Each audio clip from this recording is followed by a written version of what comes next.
அனைவருக்கும் வணக்கம். ஸ்ரீஹரி ஜோதிட வித்யாலயத்தினுடைய நிறுவனர் பேராசிரியர் ஞானகுரு ஐயா அவர்களினுடைய வழிகாட்டுதலின்படி அவர்களினுடைய நல்லாசிகளால் தொடர்ந்து ஜோதிஷ் கேட் நிறுவனத்தினுடைய ஜோதிடர்களான ஜோதிஷ் பூர்ணாக்களினுடைய திறன் மேம்பாட்டு பயிற்சியானது நல்லதொரு முறையிலே நடந்து வருகிறது. அந்த அடிப்படையில் இன்றைய தினத்தில் 20வது வகுப்பை நாம் சந்தித்துக் கொண்டிருக்கிறோம். இன்றைய வகுப்பை தோஷங்களும் திருமணமும் என்ற தலைப்பில் திரு பி கார்த்திகேயன் ஐயா அவர்கள் எடுக்க இருக்கிறார்கள். ஐயா அவர்களினுடைய ஆய்வு மற்றும் அனுபவ கருத்துக்களை அனைவரும் கேட்டு பயன்பெற ஐயா அவர்களை அன்போடு அழைக்கிறேன். ஐயா வணக்கங்க ஐயா. கார்த்திகேயன் ஐயா வணக்கம். ஹலோ ஐயா. ஐயா ஐயா வணக்கங்க ஐயா. வணக்கம், வாழ்த்துக்கள்ங்க ஐயா. நீங்க உங்களுடைய வகுப்பு ஆரம்பிக்கலாங்க ஐயா. சந்தோஷங்க ஐயா. ஓகே ஐயா. ஐயா எல்லாருக்குமே வணக்கங்க. ரொம்ப சந்தோஷம் இந்த வகுப்புல எனக்கு நீங்க பேச வாய்ப்பு கொடுத்ததுக்கு. முதல்ல நான் வணக்கத்தை தெரிவிச்சுக்கிறது என்னுடைய குரு, அதே சமயத்துல என்னுடைய அப்பா அம்மா எல்லாத்துக்குமே என்னோட வணக்கத்தை தெரிவிச்சு என்னுடைய இந்த உரையாடல் நான் ஆரம்பிக்கிறேன். இந்த குரூப்ல இருக்கிற எல்லாருக்கும் என்னுடைய வணக்கங்கள். ஏன்னா எவ்வளவு தூரம் பொறுமை, ஒரு நேரம் அப்படிங்கிறது மிகப்பெரிய விஷயம். எல்லாத்துக்கும் பயங்கரமான சூழ்நிலைகள் இந்த லைவ்ல இருக்கக்கூடிய விஷயங்கள் பொறுத்தவரை இதுல இவ்வளவு பொறுமையா கேட்க வந்திருக்கிற அனைத்து ஜோதிட ஆசான்களுக்கும் அதே மாதிரி என்னுடைய குருக்களுக்கும் எல்லாத்துக்குமே ரொம்ப சந்தோஷம், வணக்கம். அதே சமயத்துல இப்ப நான் ஸ்டார்ட் பண்ண போற தலைப்பு என்னன்னு சொன்னா, ஐயா சொன்ன மாதிரி தோஷங்களும் திருமணமும் அப்படிங்கிற தலைப்பு அப்படிங்கிறது நான் ரொம்ப ரசிச்சு பார்த்த ஒரு விஷயங்க. ஏன்னா அனுபவ ரீதியில சொல்லணும் அப்படின்னு சொன்னோம்னா, திருமணம் அப்படிங்கிறது ஒரு மிகப்பெரிய விஷயம். ஒரு வாழ்க்கையில நம்மளுடைய இந்து தர்மம்னே ஒண்ணு எடுத்துக்கிட்டாலும் கூட அதுல இந்த திருமணம் அப்படிங்கிற ஒரு பெரிய விஷயத்தை ஏன் கொண்டு வரோம் அப்படின்னு சொன்னா, அது 4 விதமா நம்ம பிரிக்கலாங்க. நான் முதல்ல ஒரு 10 நிமிஷம் இந்த தியரி பார்ட் மட்டும் எடுத்துக்கிறேன். அடுத்தது நம்ம டைரக்டா உள்ள போலாங்க. திருமணம் அப்படிங்கிற எடுத்துக்கிறோம் அப்படின்னா, அது இந்து மதத்துல 4ஆ பிரிக்கும் போது ஆன்மீகமும், கடமை, கர்மா, பூர்வீகம் அப்படி எடுத்துக்கலாம். ஆக்சுவலா ஆன்மீகம், கடமை, கர்மா, பூர்வீகம் அப்படின்னு 4 எடுத்துக்கிறோம். ஏன் இதெல்லாம் நம்ம எடுத்துக்கிறோம் அப்படின்னு சொன்னோம்னா, ஆன்மீகம் அப்படிங்கிறது 100% திருமணத்துக்குள்ள வந்துருது. ஏன்னா திருமணம், ஆன்மீகம் எல்லாம் ஒன்றோடு ஒன்று ஒன்றி போகக்கூடிய விஷயங்கள். தாலி, சடங்கு, சம்பிரதாயம் எல்லாமே வந்துரும். சோ ஒண்ணு அது எந்த மதமா இருந்தாலும். அடுத்தது கடமை. நம்மளுக்கு கண்டிப்பா அந்த திருமணத்துக்கு அப்புறம் தான் சில கடமைகள் இருக்கும். திருமணம்னு ஒண்ணு ஆனதுக்கு அப்புறம் தான் நிறைய கடமைகள் நாம் சந்திக்கிறது. இது ஒண்ணு. அடுத்தது கர்மா. நம்மளுடைய கர்மாப்படி நம்மளுடைய இந்த வாழ்க்கையை அனுபவிச்சு கொண்டு கடைசி வரையிலும் நாம் இழுத்துக்கிட்டு போகக்கூடிய ஒரு முடிச்சு அப்படின்னு சொல்லலாம் திருமணத்தை. அடுத்தது கடைசியில பூர்வீகம். அந்த பூர்வீகம் எங்கிருந்து வருது அப்படின்னு சொன்னா, நம்மளுடைய வாரிசுகள் யாரு, எந்த பூர்வீகத்திலிருந்து வந்தாங்க, எங்க இருந்தாங்க, எங்கிருந்து யார கல்யாணம் பண்றோம், எந்த அதே மாதிரி அண்ணன் தம்பி முறையாகுதா அப்படிங்கிறது எல்லாமே அந்த பூர்வீகத்திலிருந்து நம்ம எடுத்துக்கிறோம். ஒரு பொண்ணு பார்க்க போனா, ஒரு பையனை பார்க்க போனா, நீங்க எந்த ஊருன்னு தான் நம்ம எடுத்ததும் கேட்கிறோம். என்ன சேர்ந்தவங்க யார் என்னன்னு கேட்கிறோம். அது பூர்வீகம் அப்படின்னு வந்துருது. சோ இந்த எல்லாமே ஃபுல்ஃபில் ஆகணும் ஒரு விஷயத்துல அப்படின்னு சொன்னா, இந்த ஜோதிடத்துல அப்படின்னு சொன்னா அதை திருமணம்னு சொல்லலாம். இந்த திருமணமும் அதே மாதிரி இந்த தோஷம், அதே மாதிரி ஜாதகம் இதோட எப்படி மேட்ச் ஆகுதுன்னு நம்ம தெரிஞ்சுக்கிட்டோம்னா தான், என்னுடைய அனுபவ ரீதியா பாத்தீங்கன்னா சில பிரச்சனைகள் நான் ஜாதகம் நேர்ல பார்க்கும்போது ஃபேஸ் பண்ணக்கூடிய விஷயங்கள் இது எல்லாமே. சோ திருமணம் எந்த பார்ட்டி, இதுல ஜாதகம் எப்படிப்பட்ட ஒரு விளையாட்டு அங்க விளையாடுது, ஜாதகத்துக்கும் திருமணத்துக்கும் உண்டான தொடர்பு என்ன. சோ இந்த ஒரு ஜோதிடர் பார்க்கும்போது என்ன தோஷங்கள் எல்லாம் நடக்குது, என்ன விஷயங்கள் எல்லாம் இருக்குது ஜாதகத்துல, எப்படி திருமணம் பண்ணலாம், இதுதான் அவங்களுடைய ரொம்ப உன்னிப்பா அவங்க கேட்கக்கூடிய கேள்விகள். நாம ரொம்ப கவனிச்சு சொல்றோம். இதுல ஒரு ஸ்பெஷலைஸ்டா இருந்தோம் அப்படின்னு சொன்னோம்னா 100% நம்மளை தாண்டி எங்கேயும் போக மாட்டாங்க. இது நம்பர் 1ங்க. அடுத்தது இதுல 2 விஷயம் பிரிச்சுக்கலாம். ஒண்ணு, நம்மளுடைய ஜாதகம் இந்த ஜோதிடத்துல இந்த திருமணம் எப்படி மேட்ச் ஆகுதுன்னா, திருமணம் அப்படிங்கிற ஒரு பார்ட்டே இல்லைன்னு வச்சுக்கோங்க. அப்ப பார்ட்டே இல்லைன்னா நம்மளுக்கு என்னென்னவெல்லாம் அடிபட்டு தெரியுங்களா, என்னென்ன ஸ்தானங்கள் அடிபடுது பாருங்க. 1, 2, 3, 4, 5, 7, 9. மறுபடியும் சொல்றேன். 1ஆம் ஸ்தானம், 2வது ஸ்தானம், 3வது ஸ்தானம், 4ஆம் ஸ்தானம், 5ஆம் ஸ்தானம், 7, 9 ஸ்தானங்கள். இது என்னுடைய ஆய்வுல சொல்றேன், தவறு எடுத்துக்க வேண்டாம். இருக்கிறத நோட் பண்ணிக்கோங்க. ஏன்னா இந்த 1, 2, 3, 4, 5, 7, 9 ஏன் இது அடிபடுது அப்படிங்கிறதையும் சொல்றேன். அதே மாதிரி என்னென்ன ஸ்தானங்கள் எல்லாம் இதுக்கு விதிவிலக்கு. திருமணம் ஆனாலும் ஆகலினாலும் 6, 8, 10, 11, 12 நடந்துகிட்டே தான் இருக்கும். சோ இதுல விதிவிலக்கு. சோ இந்த 1ஆம் ஸ்தானம் லக்னம், நம்மளுடைய மனிதனா பிறந்த ஒவ்வொருத்தருக்கும் ஒரு அடையாளம் வேணும். அந்த லக்னத்தை இதுல இருந்து நாம் விட்டுறோம். திருமணம் ஒண்ணு ஆகல அப்படின்னு சொல்லும் போது சில விஷயங்களுக்கு அதுல மெயின் பார்ட் லக்னத்தை விட்டுறோம். 2ஆம் இட குடும்பஸ்தானத்தை விட்டுறோம். அதே இடத்துல சகோதரன், சகோதரி, உறவு முறைகள், நாளைக்கு நம்மளோட சந்ததியை முன்னாடி எடுத்துட்டு போறது. ஒரு குழந்தை மட்டும் பெற்றுட்டு அடுத்து 2வது குழந்தை பிறக்கும் போது அதனுடைய சந்ததிகள் வளருது. 3ஆம் ஸ்தானம் எடுத்துட்டு போயிடுறோம். அம்மா மெயின் 4ஆம் இடம். நம்மளுக்கு திருமணமே இல்லைன்னா அம்மாங்கிற எங்கிருந்து வரும். அதே மாதிரி பூர்வீகம் 5ஆம் இடம். அதே மாதிரி 7ஆம் இடம் எடுத்துக்கிட்டீங்கன்னா திருமணம் ஸ்தானம், அதுதான் மெயின். அப்பாவுடைய ஸ்தானம் 9. சோ இது எல்லாமே வந்து நம்மளுக்கு பேச ஆரம்பிக்குது. ஒரு ஜாதகம் பாக்குறதுனா கூட ஒரு டேபிள்ல ஜாதகத்தை எடுத்து போட்டோம்னா இத்தனை ஸ்தானங்களையும் நாம் பாக்குறதுக்கு ஒரு குறிப்பிட்ட பலாபலன்கள் பாத்தீங்கன்னா திருமணத்துல இருந்து எடுத்துக்கிறோம். அடுத்ததுக்கு போனோம்னா 6, 8, 10, 11, 12 திருமணம் ஆனால் ஆகலினாலும் அடுத்த ஸ்தானம் என்னங்க, நோய் நொடி வரத்தான் செய்யும். அதே மாதிரி ஆயுள் போகத்தான் செய்யும். ஆயுளுக்கு வந்து நம்ம பார்க்கத்தான் செய்வோம். தொழிலை பார்ப்போம், வருமான லாபத்தை பார்ப்போம். அதே சமயத்துல 12 அந்த மோட்சஸ்தானங்களையும் பார்ப்போம், சுகபோகங்களையும் பார்ப்போம். சோ இது எல்லாமே வந்து இதுக்குள்ள அடக்கம் அப்படிங்கிறது தான் நம்ம இதுல இருந்து ஒரு விஷயத்தை எடுத்துக்கிறோம். சோ நான் சொன்னதுல கண்டிப்பா நான் புரிஞ்சுக்கிட்டதுல திருமணம் அப்படிங்கிறது இவ்வளவு பெரிய முக்கியமான பார்ட் நம்ம வாழ்க்கையில அப்படிங்கறத நம்ம இதுல இருந்து எடுத்துக்கிட்டோங்க ஐயா. சரி, இப்ப அடுத்தது இன்னொரு விஷயம் சொல்லணும்னா நம்ம அடுத்தடுத்த பார்ட்டுக்கு போகணும்னா ஜாதகத்தினுடைய இன்ட்ரோ கொடுத்தாச்சு. ஜோதிடம் எவ்வாறு இந்த திருமணத்துல பொருத்தத்தை கொடுக்குதுன்னு கொடுத்தது, இந்த எவ்வாறு விஷயத்துல நுழையுது அப்படின்னு தெரிஞ்சுக்கிறோம். நவீனமயமாக்கப்பட்ட விஷயம் இல்ல, இது அந்த காலத்துல சொன்ன மாதிரி இல்ல. இப்ப வரக்கூடியவங்க என்ன எதிர்பார்க்கிறாங்கன்னா, எப்படிப்பட்ட வரன் வேணும், அதே மாதிரி எந்த மாதிரி பெற்றுக்கணும், அந்த பெண்ணுடைய குணம் என்ன, ஆணுடைய குணம் என்ன, வீடா இருக்குதா, அவங்க வசதி இருக்குதா, ரைட் ஓகே கேட்டாங்கன்னா அடுத்து நம்ம கண்டிப்பா நல்லா பண்ணி வச்சோம்னா இந்த குழந்தை பையன் நல்லா, அந்த பையனுடைய தொழில் இருக்கும், வேலை எப்படி இருக்கும், இருக்குமா, மனைவி சண்டை சச்சரவுகள் இருக்குமா. அந்த காலத்துல எடுத்துக்கிட்டோம்னா பாட்டி இப்ப என்ன அப்பெல்லாம் ஐயா ஐயா உங்களுடைய குரல் விட்டு விட்டு கேக்குறீங்கய்யா. ஐயா ஒரே நிமிஷங்க.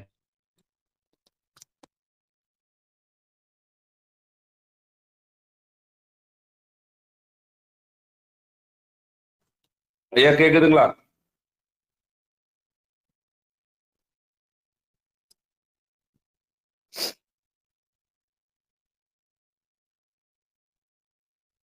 கார்த்திகேயன் ஐயா,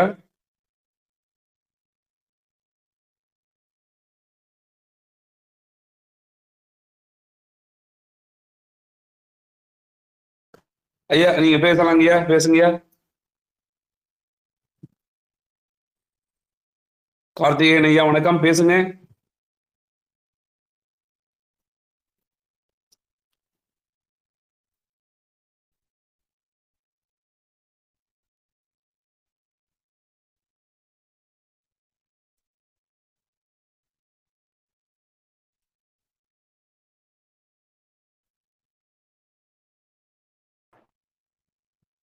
ஐயா இப்ப கேக்குதுங்களாங்க ஐயா?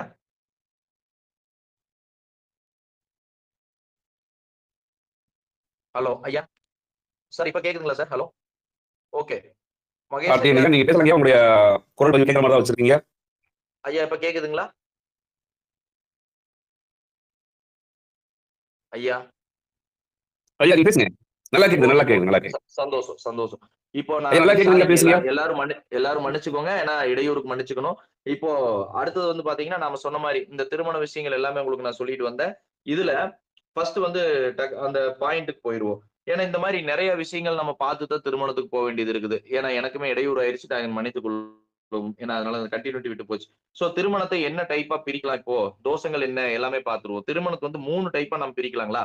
ஒண்ணு வந்து காதல் திருமணம் பிரிக்கலாம், இன்னொன்னு அரேஞ்ச் மேரேஜ் பண்ணுவோம், இன்னொன்னு என்ன பண்ணுவோம் செகண்ட் மேரேஜ்னு சொல்லுவோம். தேர்ட் மேரேஜ், ஃபோர்த் மேரேஜ்னு யாரும் சொல்றது இல்ல. ஒரு உதாரணத்துக்கு மறுமணம், அவ்வளவுதான். So love marriage, arrange marriage, மறுமணம், இந்த 3க்குள்ளதான் இந்த திருமணம்ங்கிற ஒரு விஷயம் வந்து சுத்திக்கிட்டே இருக்க போகுது. இதுல நம்ம ஒரு பார்ட் எடுத்துக்கிட்டோம்னா லவ் மேரேஜ் எப்படி இருக்க போகுது, அரேஞ்ச் மேரேஜ் எப்படி இருக்க போகுது, வேற இல்ல திருமணம் மறுமணம் எப்படி இருக்க போகுது, காதல் திருமணத்துக்கு என்னென்னலாம் கோட். நேத்து ஒரு ஐயா எடுத்த ஒரு ரொம்ப தெளிவா அந்த 7ஆம் இடங்கள் பூரா எடுத்தாரு, கவனிச்சிருப்பீங்கன்னு நினைக்கிறேன். சோ நான் அதுல இருந்து கொஞ்சம் கொஞ்சம் விஷயங்கள் மட்டும் டீவியேட் பண்ணி உங்களுக்கு சொல்றேன். லவ் மேரேஜ் அப்படிங்கிற விஷயம், அடுத்து அரேஞ்ச் மேரேஜ்ங்கிற விஷயம், அடுத்தது அந்த மறுமணம்ங்கிற விஷயம், எல்லாமே ஒரே கோட்பாடுகள், திருமணம் தான், வேற எதுவுமே கிடையாது. இதுக்கு ரொம்ப ஜாதகத்துல முக்கியமான கட்டங்கள் அப்படின்னு எடுத்துக்கிட்டோம்னா நம்ம 7ஆம் இடத்தை நம்ம எடுத்துக்கிறோம். அதுதான் வந்து ஜாதக ரீதியா ரொம்ப ரொம்ப முக்கியமான விஷயங்கள் அப்படின்னு சொல்லலாம். சோ அந்த 7ஆம் இடம், அடுத்தது வந்து 2ஆம் இடத்தை எடுத்துக்கிறோம். திருமண ஸ்தானத்துக்கு 7, 2 இந்த மாதிரி விஷயங்களை எல்லாம் நம்ம கையில எடுத்து வச்சுதான் நம்ம திருமண பொருத்தம் அப்படிங்கிறதுக்குள்ள போறோம். கிரகங்கள் அப்படிங்கிறது வந்து ரொம்ப முக்கியம். இப்ப அடுத்த சாப்டருக்குள்ள உள்ள போகணும்னா நான் தலைப்பு வந்து சொல்லிடுறேன். ஃபர்ஸ்ட் வந்து ஜாதக திருமண பொருத்தமும், அடுத்தது இருமணங்கள் இணையும் பந்தம் அப்படின்னு சொல்லலாம். ஒரு திருமணத்தை 2 பேர் இணையறது தான் திருமணம் அப்படின்னு சொல்றோம். அந்த பந்தம் அப்படின்னு சொல்லுவோம். அடுத்ததுல வந்து பாத்தீங்கன்னா, ஜோதிடத்தின் பங்கு என்னென்னங்கிறத நான் இப்ப கொஞ்சம் சொன்னேன். ஜோதிடத்துடைய பங்கு என்ன? ஏன் நாம ஜோதிடத்த பார்க்கிறோம் அப்படின்னு சொன்னோம்னா, நாம யாரையுமே வந்து டைரக்ட்டா பார்த்து பேசி எல்லாமே பண்றத விட, இந்த ஜோதிடத்துல ஜாதகத்த பார்த்து இந்த 2 ஜாதகத்துக்கும் அருமையா இருக்குது அப்படின்னு சொன்னா மட்டும் தான், அந்த ஜோதிடத்துல அவர கடவுள் மாரி நம்புறாங்க. நம்ம டாக்டர் எப்படியோ அந்த மாரி ஜோதிடர் வந்து ரொம்ப ஒரு கடவுளுக்கு சமம். சோ அப்ப நம்ம கையில என்ன இருக்குது? இந்த 2 பேத்துடைய வாழ்க்கை 25 வருஷத்துல கல்யாணம் பண்றாங்கன்னா, மீதி இருக்கக்கூடிய 75 வருஷங்கள் நம்மளுடைய கையில இருக்குது. 50 வருஷமாவது குறைஞ்சபட்சம் நம்ம கையில இருக்கும். ஏன்னா, அந்த குழந்தையில இருந்து, வாழ்க்கையில இருந்து எல்லாமே நம்ம கைக்கு வந்துருது. அடுத்தது இந்த ஜோதிடத்துல இந்த தோஷங்கள், திசா சந்தி, திசா புத்திகள் இது எல்லாத்தையும் அனலைஸ் பண்ணி நம்ம கல்யாணம் பண்ணி வைக்கும்போது, அவங்க எப்படி இருக்கிறாங்க இந்த இடத்துல அப்படின்னு சொன்னா, ஒரு கடவுளே ஆசீர்வாதம் பண்ண மாரி. ஒரு ஜோதிடர்ட்ட போய் ஒரு திருமணத்துக்கு நாம் பொருத்தத்த பார்க்கிறோம் அப்படின்னு சொன்னா, அந்த கடவுள் நம்மள ஆசீர்வாதம் பண்ணிட்டாரு. ஏன்னா முழுசா கடவுள கூட நம்பல. பாத்துக்கங்க நல்லா. ஏன்னா கடவுள வந்து நம்ம கோயில்ல போய் வழிபாடு செஞ்சுட்டு அப்படியே வர்றது மட்டும் கிடையாது. கோயில்ல போய் பூ கேட்கறது கிடையாது. அதெல்லாம் எதுவுமே புடிச்சிருந்தா தான் கேட்கறாங்க. நம்மள என்ன பண்றாங்க அப்படின்னு சொன்னோம்னா, ஜோதிடர நம்புறாங்க. சோ நம்மளுடைய பங்கு ரொம்ப அதிகம் இதுல. மகிழ்ச்சியான வாழ்க்கைக்கு வந்து கண்டிப்பா ஜோதிடருடைய அனுபவம் அந்த இடத்துல ஜாதகம் பொருத்தி வைக்கிறது ரொம்ப முக்கியம். அதே மாரி திருமண யோகம் ஜாதகத்துல இருக்குதா? அப்படிங்கிறத நம்ம தெளிவா பாத்துறோம் ஒண்ணு. அடுத்தது 7ஆம் அதிபதி பாத்துறோம். சுக்கிரன் வந்து என்ன அதாவது மொத்தம் 3 விஷயங்கள் நாம் பார்க்கிறோம். ஒண்ணு சுக்கிரனுடைய தன்மை பார்க்கிறோம், குருவுடைய தன்மை பார்க்கிறோம், செவ்வாயுடைய தன்மை பார்க்கிறோம். சோ இதுல வந்து குரு, சுக்கிரன், புதன் இது எல்லாமே வந்து நமக்கு என்னத்துக்கு காரகத்துவம் அப்படின்னா, அந்தந்த பிளானட்ட நம்ம அதுக்குன்னு ஒதுக்கி இருக்கிறோம். திருமணம், காதல், கல்யாணம் அப்படிங்கிறதுக்கு ஒதுக்கி இருக்கிறோம். மெயினா வந்து நம்ம ஜாதகத்துல ஃபர்ஸ்ட் இப்ப உள்ள கொஞ்சம் கொஞ்சமா உள்ள போய்க்குவோம். ஃபர்ஸ்ட் ஒரு திருமண பொருத்தம் பார்க்கிறோம் அப்படின்னு சொல்லும்போது 10 பொருத்தங்கள் நம்மளுக்கு வந்து கண்டிப்பா வேணும். அதுல வந்து நம்ம மேக்ஸிமம் 10 பொருத்தம் இருக்குதா அப்படின்னு சொல்லி நம்ம பார்க்கிறதா வந்து ரொம்ப விசேஷம் முக்கியம். அதான் முதல்ல கேட்பாங்க. நிறைய பேருக்கு விஷயம் தெரிஞ்சவங்க ஜாதக கட்டத்துல பொருத்தத்தை பாருங்கம்பாங்க. என்னுடைய அனுபவத்துல நான் சொல்றது எல்லாமே ஒரு குறிப்பிட்ட பொருத்தம் நட்சத்திர ரீதியா இருந்தா ஓகேன்னு சொல்லுவேன். ஒண்ணு வந்து தின பொருத்தம், கண பொருத்தம், அதே சமயத்துல வேதை பொருத்தம், ரட்சி, யோனி. இந்த 5ம் இருந்தா நம்மளுக்கு வந்து போதுமானது. இதுல வந்து மேக்ஸிமம் அதிகபட்சமான விஷயங்கள் எடுத்துக்கலாம் அப்படின்னு சொல்லுவேன் நானு. அதுலயும் வந்து மெயினா ரட்சி பொருத்தம் மட்டும் இருந்துட்டாலே கிட்டத்தட்ட நம்மளுக்கு ஃபர்ஸ்ட் டோர் ஓப்பன் ஆன மாரி. ஒரு ஜாதகத்த எடுத்தோனே அந்த ரட்சி பொருத்தத்த பார்த்துட்டாலே முதல் டோர் ஓப்பன் பண்ணி உள்ள போற மாரின்னு வச்சுக்குவோம். அடுத்தது அடுத்தடுத்த இடத்துக்கு போறப்போ, இந்த பொருத்தங்கள் நாம் பார்த்துக்கிறோம். திருமணத்துக்குள்ள உள்ள போறோம். சோ தோஷங்கள். இப்ப நம்ம அந்த தோஷத்துக்கு வந்துருவோம். என்னென்னவெல்லாம் தோஷங்கள் இருக்குது. சோ நம்ம என்னவெல்லாம் நம்ம பண்ண போறோம் அப்படிங்கிறது. முதல்ல வந்து தாரதோஷம் நம்ம எடுத்துக்கலாங்க.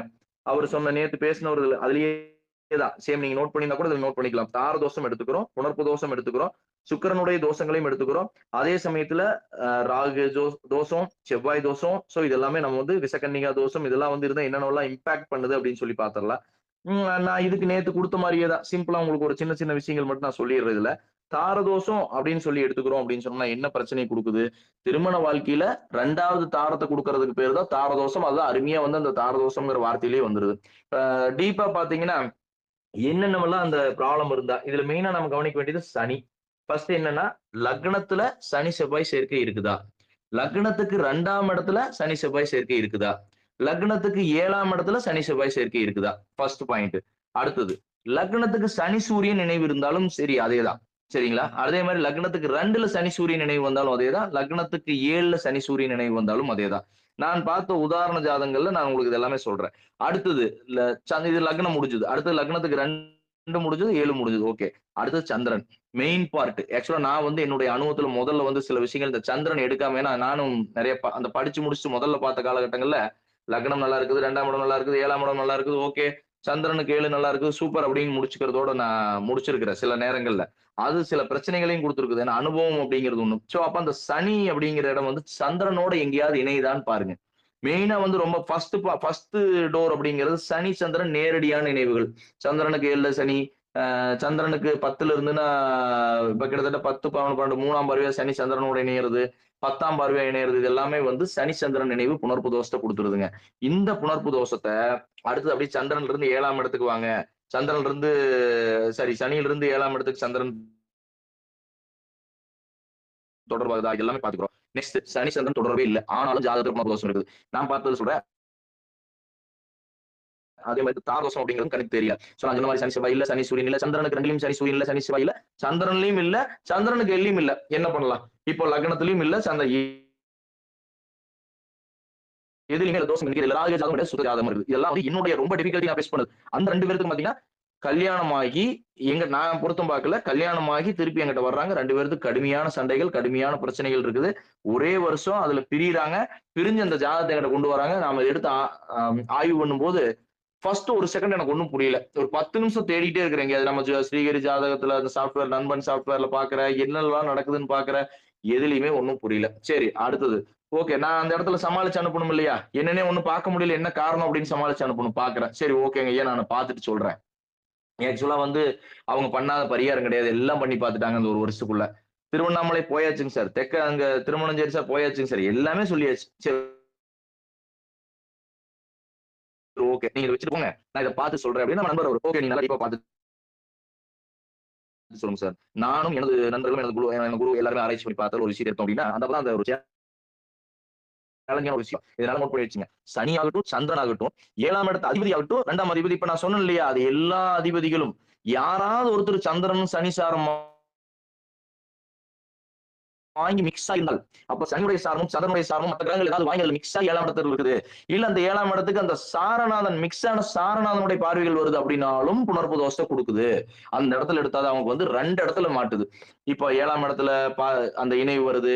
சாரம் வாங்கி இருக்குது. இப்போ ஒரு உதாரணத்துக்கு சொல்லணும்னா எனக்கு அந்த ஜாதகம் மைண்ட்ல இல்ல. எனக்கு மைண்ட்ல இருக்கு ஆனா உங்களுக்கு இதுல போடல.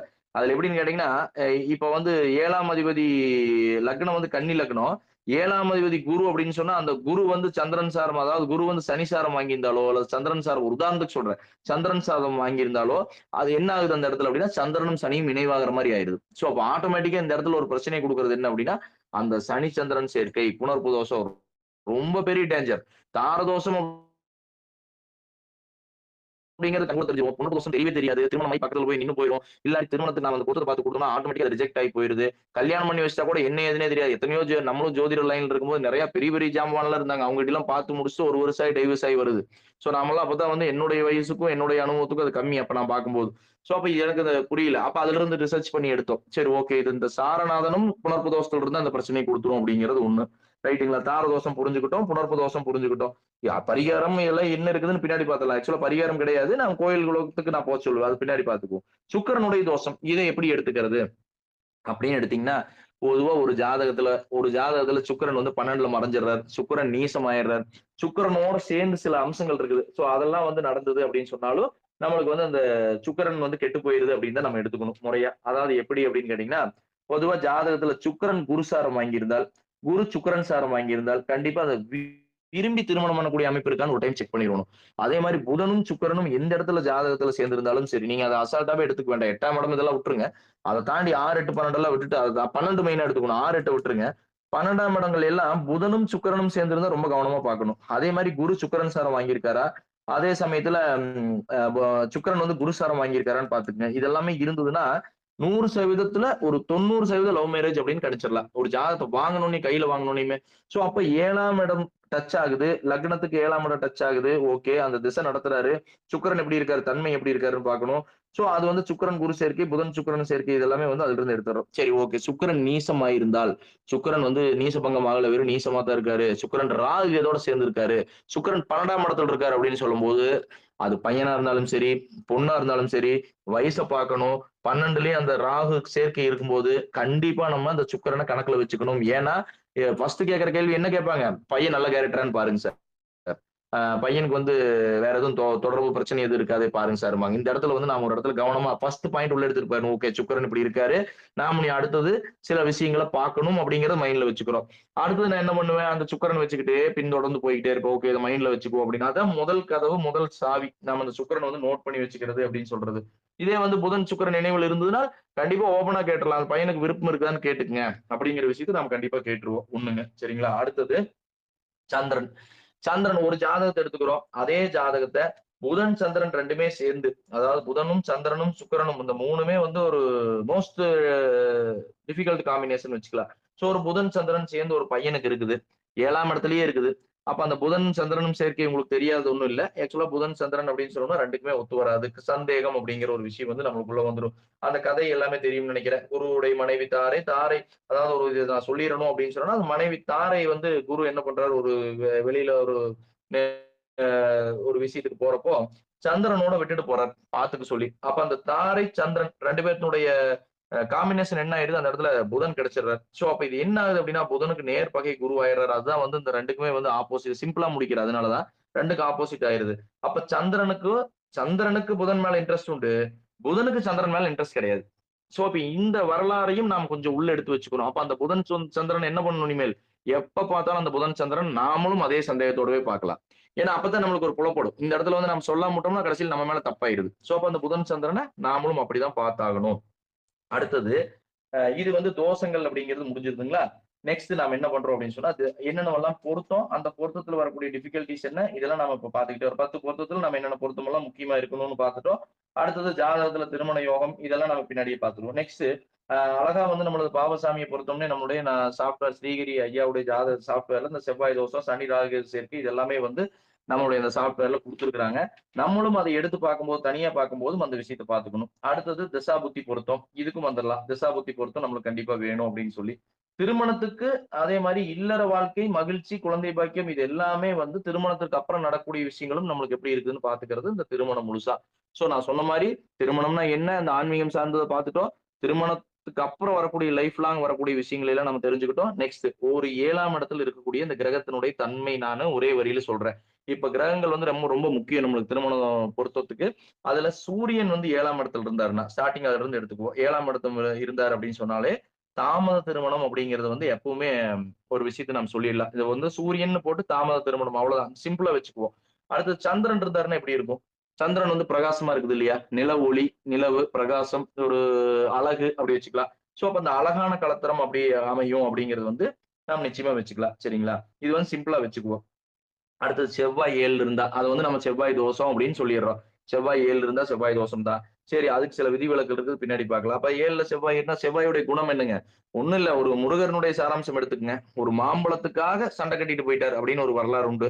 சோ அந்த செவ்வாய் கோபமான ஒரு மனைவி தான் குடுக்கும் அப்படிங்கிறத நாம் ஞாபகம் வச்சுக்கிறோம். அடுத்தது புதன். புதன பொறுத்தவரையிலும் மேக்ஸிமம் புதன் எப்படி இருக்கும் அப்படின்னு சொன்னா, நம்ம இந்த இளமையான ஒரு அளவு ஒரு யங்கஸ்ட் ஒரு யங்கான ஒரு மனைவி அமையும். ஒரு இளமை தோற்றத்தோட இருக்கக்கூடிய ஒரு மனைவி கணவன் அமைவார் அப்படின்னு வச்சுக்கலாம். குரு குரு இருந்தா என்ன விஷயம் அப்படின்னு சொன்னா சுபத்துவம் அவ்வளவுதானே. சுபத்துவம் அதே மாதிரி ஒரு சுபம் அப்படின்னு வச்சுக்கலாம். தெய்வாம்சம் உள்ள ஒரு களத்திரம்னு வச்சுக்கலாம். அடுத்து சுக்கிரன் அப்படின்னு பாத்தீங்கன்னா, சுக்கிரன் 7 தனிச்சு நின்றா அந்த காரகோ பாவனாஸ்தி அப்படின்னு சொல்லுவோம். பொதுவா நான் ஜெனரலா எடுத்துக்கிட்டோம்னா சுக்கிரன் இருந்தா ஒரு நல்ல மனைவி கிடைக்கும். அழகான மனைவி கிடைப்பாங்க. கொஞ்சம் வசதி வாய்ப்போடு இருக்கும். கொஞ்சம் நல்ல ஒரு கிராண்டா இருப்பாங்க. அடுத்தது வந்து நம்மளுக்கு எதிர்பார்ப்பு எப்படி இருக்கும் அப்படின்னு சொன்னோம்னா, நம்ம ஒரு ஸ்டேட்டஸ் வைஸ் நல்லா வரணும், சுயமரியாதையோட இருக்கணும். அதாவது ரொம்ப பெருசா காமிச்சுக்கணும்னு நினைக்கக்கூடிய ஒரு விஷயம்.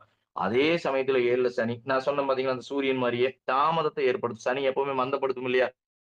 7ஆம் இடம் கண்டிப்பா 100% தாமதத்தை ஏற்படுத்தும் அப்படின்னு வச்சுக்கலாம். அந்த 7ல சனி இருந்தாலே இந்த ப்ராப்ளம் எல்லாரும் ஃபேஸ் பண்ணக்கூடியது. அடுத்தது ராகுக்கு வந்துருங்க. ராகு வந்தா நிச்சயமா அது கலஸ்திர தோஷம்னு சொல்லுவோம். அதே மாரி சர்ப்ப தோஷம்னு சொல்லுவாங்க. சில இடங்கள்ல நாக தோஷம்னு சொல்லுவாங்க. அதே மாரி ராகு கேதுக்குள்ள எல்லாமே அடைபட்டு இருந்ததுன்னா, அத பொறுத்தவரையிலும் நம்ம ஆ சாரி காலசர்ப்ப தோஷம்னு சொல்லுவோம். சோ இது எல்லாமே வந்துருது. இப்படி இருந்துட்டால் திருமண தடை கண்டிப்பா ஏற்படுத்தும். ஒரு மனைவியோட கணவனோட எப்படி இருக்கும்? ஒற்றுமை கண்டிப்பா வந்து குறைவா தான் இருக்கும். ஒரு மன வாழ்க்கையில வந்து அவ்வளவு ஒரு திருப்தி இருக்குமா அப்படின்னு கேட்டீங்கன்னா, கண்டிப்பா திருப்தி குறைவா இருக்கும்னு வச்சுக்கலாம். அடுத்தது கேதுக்கு வாங்க. கலஸ்திர தோஷத்தை ஏற்படுத்தக்கூடியதுல கேதுவும் ஒண்ணு. திருமண வாழ்க்கையில ஒரு பற்று இல்லாம இருப்பாங்க. கேது என்னத்த சார் குறிக்குது? ஆக்சுவலா வந்து கேது பார்த்தீங்கன்னா, இந்த ஆன்மீகம், ஆன்மீகம் சார்ந்த விஷயங்கள குறிக்கிறது தான் கேது. சோ அப்ப ஆட்டோமேட்டிக்கா என்ன ஆயிருது இந்த இடத்துல? திருமணத்துல வந்து ஒரு பற்று இருக்காது. அவங்க எப்படி இருப்பாங்க அப்படின்னு சொன்னா, கண்டிப்பா அந்த பற்றற்று இருக்கிற விஷயங்கள் தான் வந்து திருமணத்துல நடக்க போகுது. இது ஒண்ணு. அடுத்தது பாருங்க, ஆ இது இது எல்லாமே வந்து நம்மளோட இந்த கிரகத்த பத்தின ஒரு சிம்பிளிஃபிகேஷன். இத வந்து சிம்பிளா ஒரு ஒரு விஷயம் இந்த எல்லாமே எது இருக்குதுன்னு பார்த்துட்டோம். சரிங்களா? இப்போ நான் வந்து ஒரு உதாரண ஜாதகத்த நான் உங்களுக்கு குடுத்திருக்கிறேன் இல்லைங்களா? அந்த ஒரு உதாரண ஜாதகத்துக்கு வாங்க. இது என்னுடைய அனுபவத்துல நான் பார்த்து எடுத்த உதாரண ஜாதகம்னு வச்சுக்கலாம். இப்போ ஒரு பெண்ணுடைய ஜாதகம், முதல் ஜாதகமா உதாரண ஜாதகம் குடுத்திருக்கிறதுல பாருங்க. பெண்ணுடைய ஜாதகம் 15/9/1998 டேட் போட்ட ஜாதகம். 5:55 அப்படின்னு சொல்லி இருக்கிற ஒரு ஜாதகத்த குடுத்திருக்கேன். சோ இதுல எடுத்துக்கிட்டோம்னா, சனி அதாவது ராசி பொறுத்தவரை மிதுன ராசி, புனர்பூச நட்சத்திரம். இவங்களுடைய கான்செப்ட் சொல்லிடுறேன். அடுத்தது வந்து அதே மாரி உதாரண ஜாதகம் 2 எடுத்துக்கங்க. ஆணுடைய ஜாதகம். வயது பாருங்க 44 வயசு. 19/1982ல இருக்காரு. சோ இந்த ஜாதகருக்கும் அந்த முதல்ல நான் சொன்னேன்ல அந்த 2 பேருமே வந்து முதல் திருமணம் தான். அதுல மாற்றம் கிடையாது. விரும்பி திருமணம் பண்றாங்க. விரும்பி திருமணம் பண்றாங்க. இவங்க 2 பேரும் ஒரு ஜோசியர்ட்ட போயிருக்காங்க. ஒரு ஜோசியர்ட்ட போயிட்டு அவரு ஒரு நல்ல பெரிய ஒரு பேர் வாங்குன ஒரு ஜோசியர் அப்படின்னு வச்சுக்கலாம். 2 பேருமே போய் கேட்கும்போது, "விசாக நட்சத்திரத்துக்கும் ஐயா புனர்பூச நட்சத்திரத்துக்கும் பொருத்தம் இல்லைங்களேங்க ஐயா" அப்படின்னு அவரு சொல்லியிருக்காரு. அதுக்கு வந்து இவங்க எப்படியாவது நம்ம திருமணம் பண்ணணும் அப்படின்னு சொல்லும்போது, சில விஷயங்கள் எல்லாம் சொல்லிக் குடுத்துட்டு, "கோயில்ல திருமணம் வச்சுக்கங்க. நீங்க 2 பேரும் நல்லா இருக்கும். குழந்தை பாக்கியம் கிடைச்சுன்னா அட்டகாசமா போயிரும்" அப்படின்னு சொல்லி திருமணத்துக்கு பரிந்துரை பண்றாங்க. திருமணம் பண்றாங்க. திருமணம் பண்ணும்போது உங்களுக்கு எந்த பிரச்சனையை குடுக்குது அப்படின்னு சொல்லும்போது, இப்ப பாருங்க இப்ப இந்த ஒரு கடந்த 3 4 மாத காலங்களாச்சு அவங்க 2 பேரும் பிரிஞ்சு, டிவோர்ஸ்க்கு அப்ளை பண்ணியும் அது ஆயிருச்சு. ஏன் அப்படின்னு சொன்னா ரட்சி பொருத்தம் கிடையாது. மெயினான ஒரு பொருத்தம் வந்து ரட்சி பொருத்தம் இல்ல அப்படின்னு வச்சுக்கலாம். இது விதிவிலக்கு இருக்குதுங்களே அப்படின்னு ஏன்னா அவரே என்கிட்ட வந்து கேட்டதுண்டு. ஏன்னா அவங்க ஜோதிடத்துல நெறைய ஜாதகர், ஜோசியர் எல்லாம் சொல்றாங்க. காதலிச்சு திருமணம் பண்ணோம்னா அதுக்கெல்லாம் ஒரு விதிவிலக்கு இருக்குதுல்ல. நீங்க இந்த மாரி ஜாதகமே பார்க்க வேண்டியது இல்லைன்னு சொல்றீங்கல்ல. இப்படி சொல்லி கிட்டத்தட்ட 1 மணி நேரத்துக்கு 25,000 செலவு பண்ணி நான் ஒரு ஜோசியர பார்த்துட்டு வந்தேங்க சார். பார்த்துட்டு வந்து நாங்க கல்யாண வாழ்க்கைக்குள்ள போனோம். இப்ப எங்க 2 பேத்துடைய வாழ்க்கை இப்படி ஆயிருச்சு அப்படின்னாரு. எடுத்ததும் நாம சொல்ல வேண்டிய விஷயம் என்னது அப்படின்னா, எனக்கு வந்து தர்ம சங்கடம் தான். இருந்தாலும் சொல்ல வேண்டிய விஷயம் என்னன்னா, அவருடைய ஜாதகத்த பாருங்க. சில பேருக்கு வந்து இந்த மாரி திருமண வாழ்க்கை செட் ஆகுறது உண்டுதான். இல்லைன்னு சொல்ல முடியாது.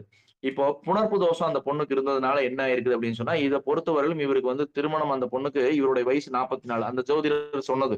அந்த பாயிண்ட் எனக்கு சொன்னார். எழுதி குடுத்தது காமிச்சாரு. நான் பார்த்தது உங்ககிட்ட ஷேர் பண்றேன். அப்போ அ புணர்ப்பு தோஷம் இருந்துட்டாலுங்க, இந்த பொண்ணுக்கு வந்து திருமணம் லேட் ஆயி பண்ணணும். இல்லாட்டி கணவன் வந்து வயதுக்கு மூத்தவரா இருக்கணும். இல்ல வயதுக்கு இளையவரா இருக்கணும். இல்லாட்டி வந்து ஏதாவது ஒரு குறை இருக்கணும் அப்படின்னு சொல்றாரு. அவரு ஃபேட்டா இருக்கிறாரு. வயசு 44 டிஃபரன்ஸ் ரொம்ப அதிகம். சொல்லிட்டாரு. ஓகே. புணர்ப்பு தோஷம் 2 பேரும் திருமணம் பண்ணா ஓகே தாங்க. இந்த மாரி டிஃபரன்ஸ் இருந்ததுன்னா உங்க லைஃப் எங்கேயோ கொண்டு போயிரும். ரட்சி பொருத்தம் இல்ல. ஜாதகத்த நீங்க பார்க்க வேண்டாம் அப்படின்னு சொல்லிட்டாரு. குழந்தை பொறந்தா சரியா போயிரும் அப்படின்னு எழுதியிருக்கு. குழந்தைக்கு அப்புறம், குழந்தைக்கு பின் உங்களுடைய இருவரின் வாழ்க்கை அருமையாக அமையும் அப்படின்னு எழுதியிருக்காரு. Okay, right. என்ன அருமையா அமையும் ரைட் சந்தோஷம். இப்ப குழந்தை பாக்கியத்த எடுங்க. லக்னத்துல இருக்கிற சூரியன் நாம இப்ப சொன்னோம் இல்லைங்களா? லக்னத்திலேயே சூரியன் இருந்தா திருமண தாமதம் ஏற்படும் அப்படின்னா 27 வயசுல, அந்த 25 வயசுல, அந்த 24 வயசுல அந்த பிள்ளைக்கு கல்யாணம் ஆகுது. 24 முடிஞ்சு 5ல. அப்ப லக்னத்துல சூரியன் இருக்கும்போது 5ஆம் இடமான குரு கேதுவோட, ராகுவோட, சூரியனோட எல்லா கிரகங்களோட வக்ரமா இருக்கிறது, இல்ல வந்து டிகிரி கம்மியா இருக்கிறது எல்லாமே விட்டுட்டு ஜெனரலா பேசிக்கா மேல எடுத்தீங்கன்னா அந்த குரு கெட்டு போயிருக்காரு. இது ஒரு கணக்கு வச்சுக்கலாம். என்னதான் குரு சண்டால யோகத்தையும், சிவராஜ் யோகத்தையும், குரு சுக்கிர யோகத்தையும் குடுத்தாலும் கூட, இந்த கிரக யுத்தம், மத்த எல்லா விஷயங்களையும் நம்ம கால்குலேஷன் போட்டாலும் கூட, இந்த குருனுடைய தன்மை அந்த இடத்துல கெடுது. எவ்வளவு பெரிய விஷயம் நடந்தாலும் அது இழுத்து பிடிச்சு கொண்டாடக்கூடிய கெப்பாசிட்டி இல்ல அப்படின்னு சொல்லலாம். சோ அந்த இடத்துல 5ஆம் அதிபதி வேலை செய்யல, கெட்டு போயிறாரு. சந்திரனுக்கு 5ஆம் இடத்த எடுத்துக்கிறோம். சுக்கிரன் அங்க கெட்டு போய் நிக்கிறாரு. சோ இது எல்லாமே ஒரு குழந்தை பாக்கியத்த தாமதப்படுத்தி விட்டுருச்சு. இது எதுவுமே பண்ண முடியாத அளவுக்கு கொண்டு வந்துட்டு குழந்தை பாக்கியம் 4 வருஷமா இல்ல. இவருடைய ஜாதகத்துக்கு உதாரண ஜாதகம் 2ஆம் இடத்துக்கு கீழ போனோம்னா, இவரும் அதே மாரி 5ஆம் இடத்துல பாருங்க அங்க மாந்தி உட்கார்ந்துகிட்டது ஒண்ணு. அடுத்தது சூரியன், சுக்கிரன் நினைவு ஒண்ணு. இது எல்லாமே இவருக்கும் அந்த குழந்தை பாக்கியத்த குடுத்தது. குழந்தை பாக்கியமே அவருக்கு 3, 4 வருஷமா இல்ல. சோ இப்ப இந்த 2 பேரும் என்ன ஆகுது? வெக்ஸ் ஆகக்கூடிய சூழ்நிலைக்கு வருது. கேது திசை இப்ப அவருக்கு ஆரம்பிச்சு ஓடிட்டு இருக்குது. 2ஆம் உதாரண ஜாதகத்துல அவருடைய ஜாதகத்த எடுத்துக்கங்க. கேது திசை. கேது 12ல மறைஞ்சிருக்குது. இவர் என்ன இப்ப சொல்லிக்கிட்டு இருக்காரு அப்படின்னு சொன்னா, கம்முனு இது வேண்டாங்க. இனிமேல் நான் இந்த வாழ்க்கைக்குள்ள போல. நான் வந்து ஏதாவது சாமியாரா போயிடுறேன். அடுத்தது. Same concept. அடுத்து அந்த பொண்ணுக்கு போங்க. பொண்ணுடைய ஜாதகத்துல சனி திசையில ராகு புத்தி ஆரம்பிக்க வரையில எந்த பிரச்சனையும் கிடையாது. செவ்வாய் வரையில ஓரளவுக்கு ஓட்டிட்டு நல்லா தான் இருந்தாங்க. ஆனா அந்த ராகு ஆரம்பிச்சது, சனி ராகு ஆரம்பிச்ச உடனேயுமே அந்த போன வருஷம் 21/6/2025 குடுத்திருக்கு பாருங்க. அந்த டைம்ல இருந்தே இவங்களுடைய வாழ்க்கை மாற ஆரம்பிச்சிருச்சு. 2 பேத்துக்குள்ள சண்டை சச்சரவுகள் இருந்து கரெக்ட்டா அந்த ராகு புத்தி எண்ட் ஆகுது பாருங்க. 24/11/2025 அவங்களுடைய திருமண வாழ்க்கை முறிவுக்கு வருது. அவ்வளவுதான். அதுக்குள்ளேயே கோர்ட், டிவோர்ஸ் எல்லாம் போயிடுறாங்க. இப்ப அந்த குருவுடைய அந்தரம் நடந்துகிட்டு இருக்குது. எதுவுமே பண்ண முடியல. 2028 வரையிலும் என்னுடைய கணிப்புப்படி இது ஒண்ணும் பண்ண முடியாதுன்னு சொல்லிடுறேன். இவங்க 2 பேத்துடைய வாழ்க்கை கேள்விக்குறியா நிக்குது. அப்போ மணிக்கு 25,000 வாங்குறது முக்கியம் இல்ல. சும்மா பார்க்கறது முக்கியம் இல்ல. இந்த கர்மாவ யார் சுமக்கிறதுங்கிறது தான் முக்கியம். இப்ப அவர் வந்து அந்த கேள்வி தான் என்கிட்ட கேட்கிறாரு. நான் சொன்ன பதில் இதுதான். கொஞ்சம் வெயிட் பண்ணுங்க பொறுமையா. இது ஒண்ணும் பண்ண முடியாது. சிரமம் தான் அப்படின்னு சொல்லி. இருந்தாலும் அவர் அந்த கண்ணீர் விட்டு கேட்கறதுக்கு நம்ம ஒரு ஜோதிடராகிய நாமெல்லாம் வந்து ஒரு காரணத்துவம் ஆயிடுறோம். ஆக்சுவலா அவரு சொல்லிட்டு போயிட்டாரு. இவங்க அந்த இடத்துல ஒரு இடத்துல அழுத்தி சொல்லியிருந்தால் இது வேண்டாம். அது அவரே அப்படியே சொல்றாரு. வேண்டான்னு சொல்லியிருந்தா நாங்க பிரிஞ்சு போயிருக்க போறோம். ஏஜ் டிஃபரன்ஸ் வேற. எங்களுக்கு இது வேண்டான்னு விட்டுட்டு போயிருக்க போறோம் அப்படின்னு. இப்ப 2 பேத்துடைய லைஃப் நாம கெடுத்துட்டோமா? நெக்ஸ்ட் இது வந்து இந்த உதாரண ஜாதகத்த உங்களுக்கு நான் சொல்லணும் அப்படிங்கிறதுக்காக தான் இந்த உதாரண ஜாதகம். நடந்துகிட்டு இருக்கிற இப்ப நான் பார்த்த ஜாதகத்துல நடந்துட்டு இருக்கிற ஒரு உண்மையான விஷயம் அது. அடுத்தது ஒரு சின்ன சின்ன விஷயம் மட்டும் நான் உங்களுக்கு சொல்லியிருந்தேங்க ஐயா. ஏன்னா நான் வந்து ஒரு இப்போ கரெக்ட்டா இருக்கும். இப்ப நான் ஒரு பக்கம் வெளியில இருந்து வந்தேன். என்னுடைய அனுபவத்த சொல்லிடுறேன். நான் வெளியில இருந்து ஒரு பக்கம் வந்துட்டு இருக்கும்போது என் கூட டிராவல் பண்ணிட்டு வந்தவர் ஒருத்தர் கேட்கிறாரு, "நீங்க என்னங்கய்யா பண்றீங்க ட்ரெயின்ல?" "ஐயா நான் வந்து ஜோதிடம் பார்க்கிறேன். நான் வந்து நல்லா படிச்சுட்டு வெளியில இருந்து இப்ப ஜோதிடம் பார்க்கிறேன்னு" கேட்கும்போது, "ஏனுங்க என்னோட பொண்ணுக்கு வரன் ஒண்ணு பார்த்துக்கிட்டு இருக்கிறேன். எனக்கு வந்து இப்பதான் நான் நாளைக்கு தான் போய் நம்ம ஜோசியர்ட்ட கேட்கணும். ரெகுலரா பார்த்துக்கிட்டு இருப்பேன். அந்த வரன் பார்க்கும்போது எனக்கு இந்த 2 ஜாதகத்தையும் பாருங்கய்யா ஃபோன்ல காட்டுறேன். பொருத்தம் இருக்குதான்னு பார்த்து சொல்லுங்கிறாங்க." நாம என்ன பண்றோம்? ஒரு ஜோதிடர்ன்னு சொல்லியாச்சு. கெத்தா சொல்லியாச்சு. அதுக்கு முன்னாடியே கேட்டதுக்கு அப்புறம் தான் இந்த ஆன்சரே வருது. எப்ப பார்க்குறீங்க? நான் படிச்சிருக்கிறது என்ன? எல்லாம் சொல்றோம். கெத்தா சொல்லி முடிச்சாச்சு. என்னடா எதுவுமே இல்லையே! பொருத்தம் பார்க்க சொல்றாரு. எப்படி பார்க்கறது? திசா புத்தி என்னன்னு கூட தெரியலையே!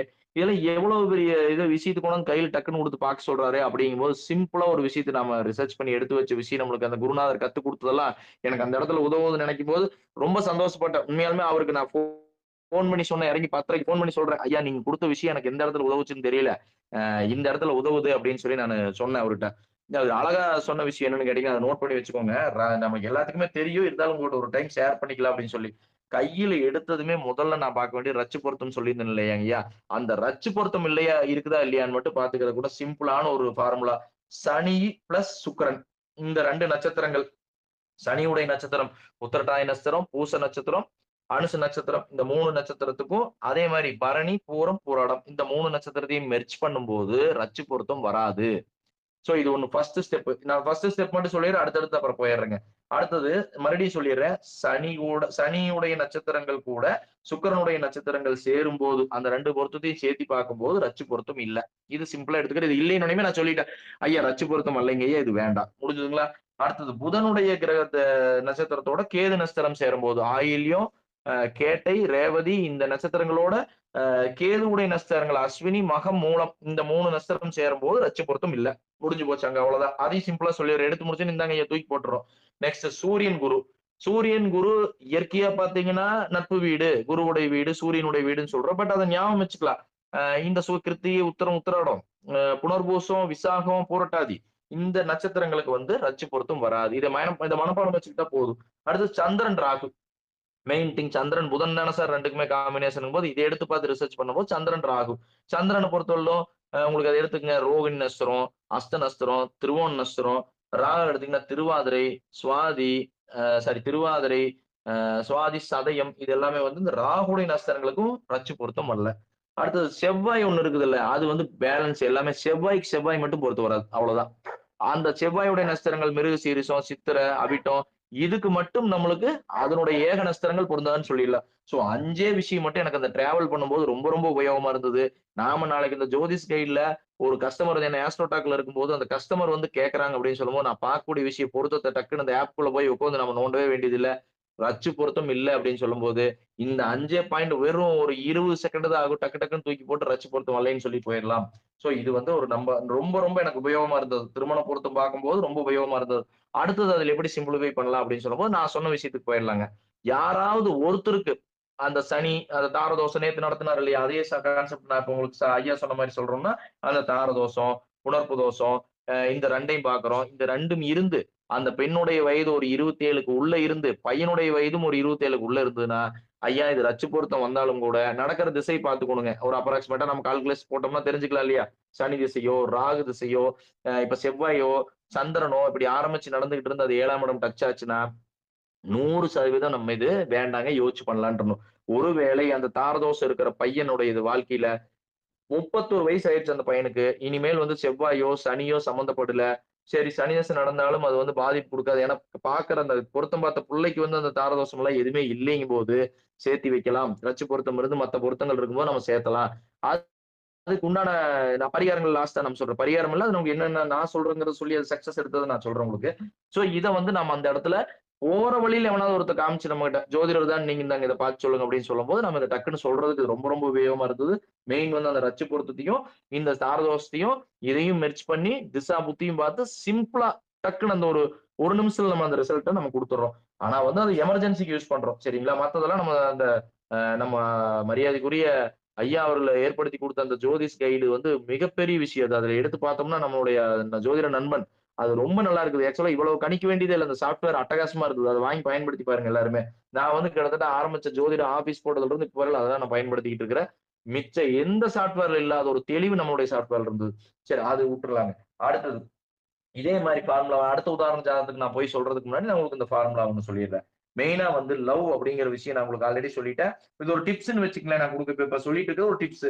புதன் பிளஸ் சுக்கிரன் எந்த ஜாதக இணைவு இந்த இந்த கிரக இணைவு எங்க இருந்தாலும் அது காதல கொடுக்கும். மெயினா 7ஆம் இடம் 2ஆம் இடத்துல ஞாபகம் வச்சுக்கணும். அடுத்தது சந்திரனுடைய அடுத்த வீட்ல சந்திரனுக்கு நீங்க அடுத்த வீடு எடுத்துக்கிட்டோம்னா இப்ப மிதுனம் அப்படின்னா கடகத்துல செவ்வாய் நீசமாயிருந்துன்னா அவங்களுடைய திருமண வாழ்க்கை சிறப்பு இருக்காதுன்னு எடுத்துக்கலாம் எடுத்ததுமே.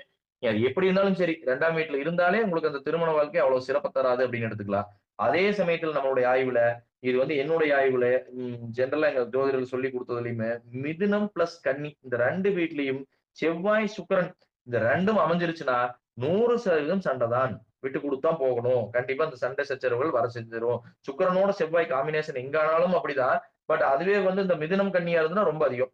அதே சமயத்துல சிம்மம் அப்படிங்கிற வீட்ல சூரியன், சனி, செவ்வாய் சேர்க்கையோ, பார்வையோ அல்லது தொடர்பு கொண்டாலோ இந்த 3, 7, 4 பார்வையில தொடர்பு கொண்டாலும் சரி, சிம்மத்துல சூரியன், சனி, செவ்வாய் இந்த 3 கிரகங்களும் சேர்க்கை அல்லது பார்வையில தொடர்பு கொண்டானா கண்டிப்பா திருமண வாழ்க்கை சிரமத்தை கொடுக்கும். திருமணம் ரொம்ப தாமதமாகும். இல்ல திருமண வாழ்க்கையில சிரமத்தை குடுத்துரும். அதே சமயத்துல குருவும் பிளஸ் சுக்கிரனும் சேர்ந்து நிக்கிற அமைப்பு கலப்பு திருமணத்தை குடுக்கும்.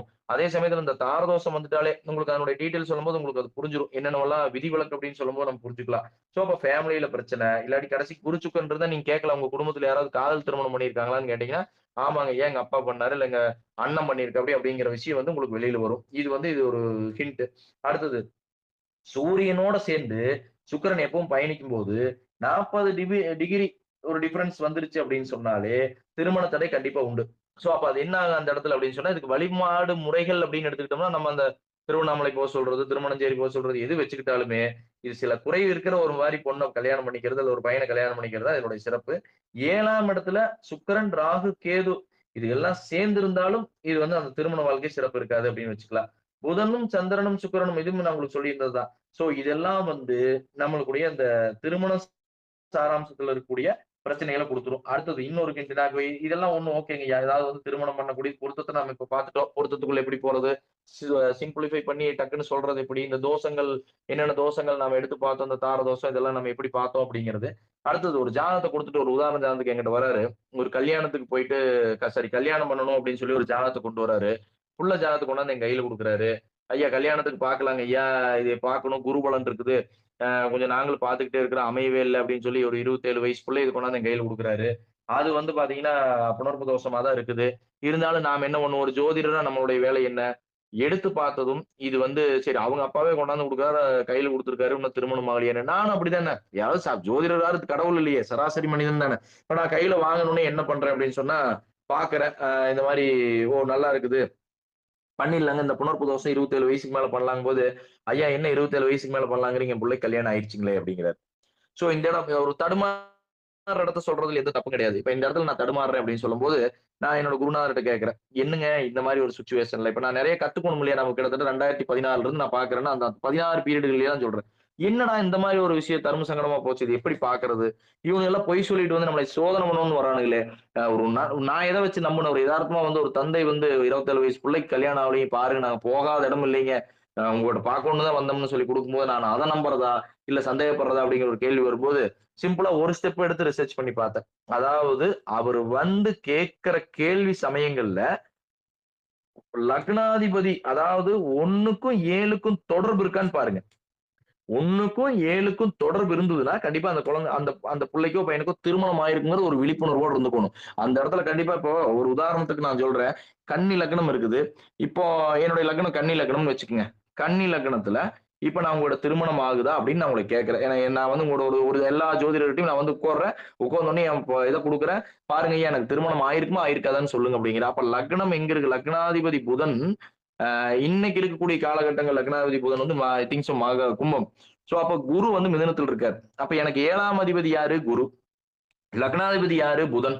சோ அப்ப அந்த புதனும் குருவும் சம்பந்தப்படுதா? படலையா? அப்படிங்கிறத நாம எடுத்துக்கணும். அப்ப அந்த குரு 9ஆம் பார்வை கோச்சாரத்த மட்டும் எடுத்துக்கங்க. அப்ப சம்பந்தப்படுது. அப்ப திருமணம் ஆயிருக்கணுமே அப்படிங்கிற சந்தேகம் நம்ம மனசுக்குள்ள கண்டிப்பா வந்துரணும்.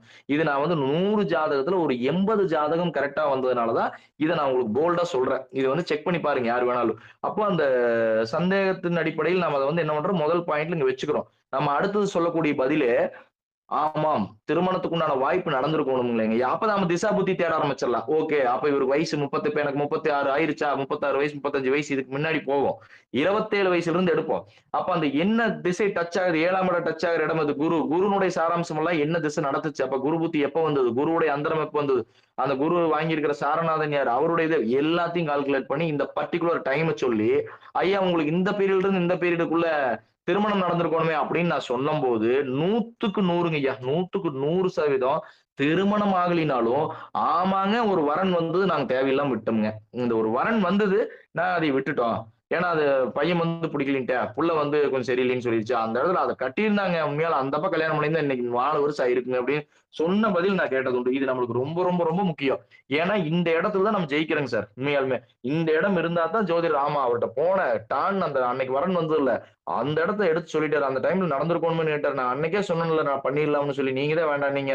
இன்னைக்கு ஜோசியார் கரெக்ட்டா சொல்லிட்டு அப்படி அந்த இடத்துல நடந்திருக்கணும் அப்படின்னு சொன்னா தான் நம்மளுக்கு ஒரு வேலிட் கிரெடிட் பாயிண்ட்ங்க ஐயா.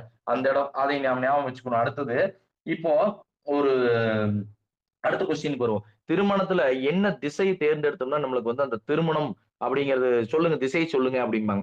நான் ஒரு உதாரணத்துக்கு வந்து இதையும் நான் உங்களோட ஷேர் பண்ணிக்கிறேன். அப்பதான் தெரியும் அப்படிங்கிறனால. இப்ப திருமணம் என்கிட்ட வந்து கேட்கறாங்க. லக்னத்துக்கு இப்ப லக்னம் வந்து தனுசு லக்னம் 7ஆம் இடம் புதனா வருது. புதன் இருக்கிற இடம் ஆட்சியா இருக்கிறாரு அப்படின்னு சொல்லும்போது, திசை புதனே நடத்தினாலும் சரி, ஒரு உதாரணத்துக்கு வச்சுக்கங்க. அப்ப வடக்கு நோக்கி இருக்கக்கூடிய திசைகள்ல பாருங்க. ஒரு வடக்கு, வடகிழக்கு திசையில பாருங்கன்னு சொல்லிட்டோம்னா, அ எடுத்துக்கிட்டு வர ஜாதகம் பூராமே வடகிழக்குல எடுத்துட்டு வராங்க. அதாவது வடக்கு, கிழக்கு, வடக்கு, கிழக்குன்னே இவருக்கு நான் ஜாதகம் நம்ம ரெகுலரா பார்க்கிறவரு.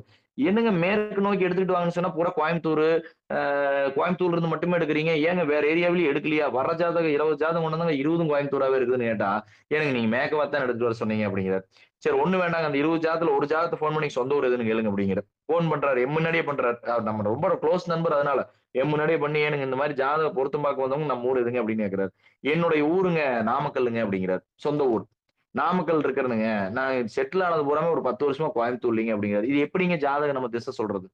இது எனக்கு ரொம்ப நாளா இருந்த ஒரு கேள்வி. நான் அதனால தான் என்ன சொல்லுவேன்னா, திசை கேட்டாங்கன்னா, கண்டிப்பா வடக்கு கிழக்குல வாய்ப்பு இருக்கு. ஒரு உதாரணத்துக்கு வடக்கு கிழக்குல வாய்ப்பு இருக்குன்னா, வடக்கு கிழக்குல வாய்ப்பு அதிகம்ங்க. 100க்கு 80, 90% அங்க தானுங்க. அவ்வளவுதான் சொல்லிருவோணுமே தவிர, நீங்க அங்க தான் பார்க்கணும்னு சொல்லிட்டோம்னா, எடுத்துட்டு வரது பூராமே அந்த ஜாதகமா இருக்கு. அவருடைய பூர்வீகம் வந்து கண்டிப்பா வந்து நாமக்கல், திருச்சி இங்க வச்சிருப்பாங்க. கிழக்கு நோக்கி இருக்கக்கூடிய திசைகள் இருக்குது. எப்பவுமே நான் இந்த இந்த இத சொல்லியே வந்து ஒரு 5, 6 தடவ பார்த்து என்னுடைய அனுபவங்கள்ல பார்த்துட்டேன். அப்போ திசை அப்படிங்கும்போது ரொம்ப கவனமாயிரணும். இதுதான் நம்ம சொல்ல வேண்டிய விஷயம். அக்யூரேட்டா நம்ம சொல்றோங்கிற பேர்ல சொல்லிட்டோம்னா, கண்டிப்பா வந்து அது அக்யூரேட்டா தான் நடக்கும். ஏன்னா ஜோதிடத்துக்கு இது நிகரே இல்ல. ஆக்சுவலா அது அக்யூரேட்டா தான் நடக்கும். ஆனா இருந்தாலும் இவங்க பண்ற தப்புனால என்ன ஆகுது அந்த இடத்துல அப்படின்னா, என்னடா இந்த ஆள்ட்ட போனா ஒரு திசை சொல்றான். அந்த திசையில போய் ஜாதகத்த எடுத்துட்டு வந்தோம்னா ஒண்ணுமே பொருந்த மாட்டேங்குது. இவ்வளவு அது பொருத்தம் வர்றது வேற, திசை வேற. ஆனா இருந்தாலும் அது அப்படி ஒரு வார்த்தைய வச்சுட்டு போயிருவாங்க அந்த இடத்துல. அப்ப நம்மளுக்கு ஒரு இமேஜ் போயிரும். சோ அதனால நாம் வந்து அந்த திசையில ரொம்ப ரொம்ப கவனமா இருக்கணும். எது எதுல கவனமா இருந்தாலும் திசைய சொல்றது ஒண்ணு.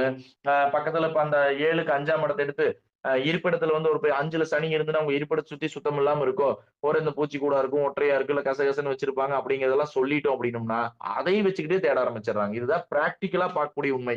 சோ அதை வச்சுக்கிட்டே தேடுனாங்க அப்படின்னு சொன்னா, நல்ல ஃபேமிலியா இருக்கு. நம்ம பொண்ணு பார்க்க வரப்ப சுத்தம் பண்ணி வச்சு எல்லாம் நீட் பண்ணி வச்சிருப்பாங்க. அதுல இந்த நம்ம கிராம ஏரியாக்கள் இருக்கக்கூடிய பெருசுங்க அவங்க எல்லாம் என்ன பண்றாங்கன்னா, போய் பார்த்துட்டு ரிட்டர்ன் வந்து ஜோசியார் நீட்டா இருக்கிறதெல்லாம் பூரா கசகசன்னு எடுக்குனாங்க. அங்க பூரா பளிச்சுன்னு சுத்தம் பண்ணி வச்சிருக்காங்க. இந்த ஜாதகமே வேண்டாமாப்பா. இது இது வந்து எப்படி எடுத்துக்கிறது நம்ம? சோ, இதுல எல்லாம் ரொம்ப கவனமா நம்ம சொல்ல வேண்டிய சூழ்நிலைக்கு வந்துர்றோங்க. சரி, இப்ப நம்ம இது இது ரொம்ப டீப்பா இந்த விஷயத்தை எல்லாம் பேசிட்டோம். இப்ப நான் எனக்கு சொல்ல வேண்டிய விஷயங்கள் என்ன, நான் எனக்கு எனக்கு தெரிஞ்ச விஷயங்கள்லாம் ஒண்ணொண்ணா சொல்லிட்டு வந்துட்டேன். இப்போ தோஷமும், திருமணமும் அப்படின்னு ஒரு விஷயத்துக்கு வந்துட்டோம் அப்படிங்கும்போது, இந்த தோஷங்கள் எல்லாம் என்னென்னன்னு பார்த்தோம் இல்லையா? இப்ப நான் வந்து ஒரு 100% உங்களுக்கு சொல்றேன். என்னோட இது வேண்டியதில்ல. நீங்க உங்களுக்கு தெரிஞ்சதையும் ஷேர் பண்ணிக்கங்க. நான் சொல்ற பரிகாரம் தாரதோஷமா இருக்குது. கல்யாணமே ஆகல அப்படின்னு வந்தவங்க எல்லாத்துக்குமே அது பரிகாரமா சொல்ல விரும்பல. குலதெய்வம் கோயிலுக்கு சொல்லுங்க. குலதெய்வம் கோயில்ல புதன் அல்லது வெள்ளிக்கிழமை எடுத்துக்கங்க. பௌர்ணமிக்கு முந்தின வாரம் வரக்கூடிய புதன் அல்லது வெள்ளிக்கிழமை நாட்கள்ல, நான் சொன்னது வந்து எப்படி சொன்னேன்னா, என்னுடைய என்னுடைய விஷயங்கள் நான் சில இங்க இங்க டீப்பா டிஸ்கஸ் பண்ணவங்க எல்லாம் எனக்கு சொன்னது, அ சொல்லிக் குடுத்தவர் சொன்னதுன்னு வச்சுக்கலாம். ஒரு அந்த தாம்பூல தட்டு வச்சு நிச்சயதார்த்த தட்டுன்னு சொல்லுவோம் இல்லையா? அந்த தட்டு வச்சு அப்பா, அம்மா கையால கொண்டு போயி, குலதெய்வம் கோயில்ல புதன் அல்லது வெள்ளிக்கிழமை அன்னைக்கு குடுக்க சொல்லிட்டு, என்னால ஒரு நல்ல வரன தேடி இந்த புனர்ப்பு தோஷம், தார தோஷம் வச்சதுனால பல வருஷம் கஷ்டப்பட்டு பண்ண முடியல.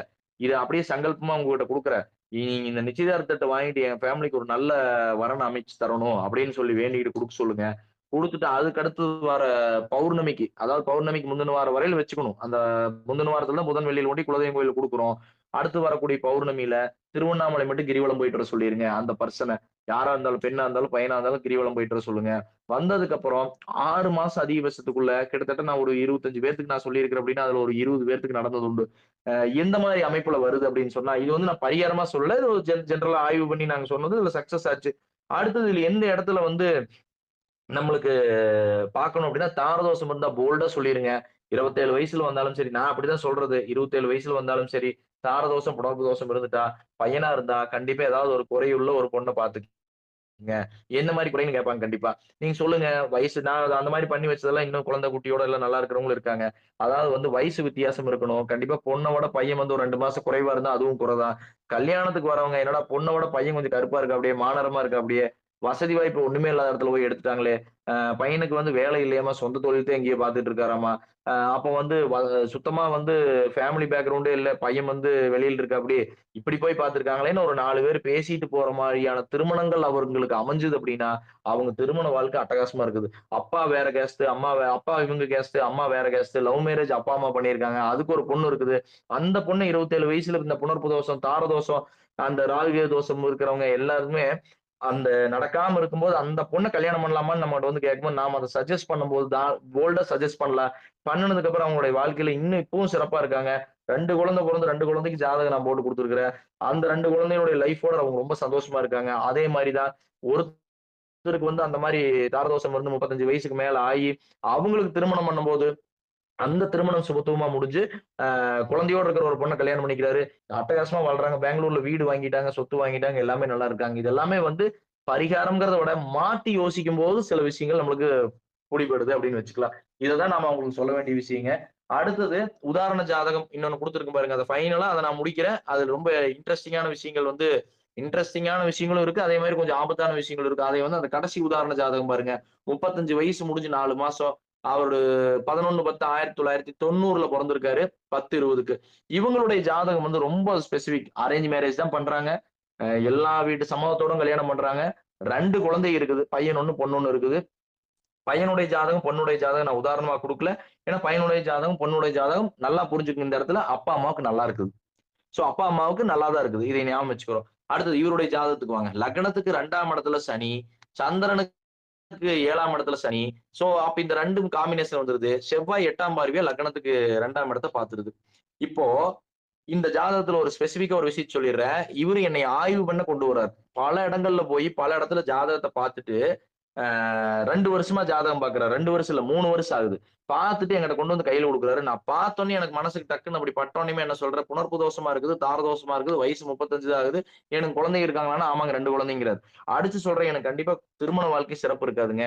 அதே மாரி மனைவியுடைய சாராம்சம் பாருங்க. அவர் வரும்போது புதன் திசையில சுக்கிர புத்தியில வராரு.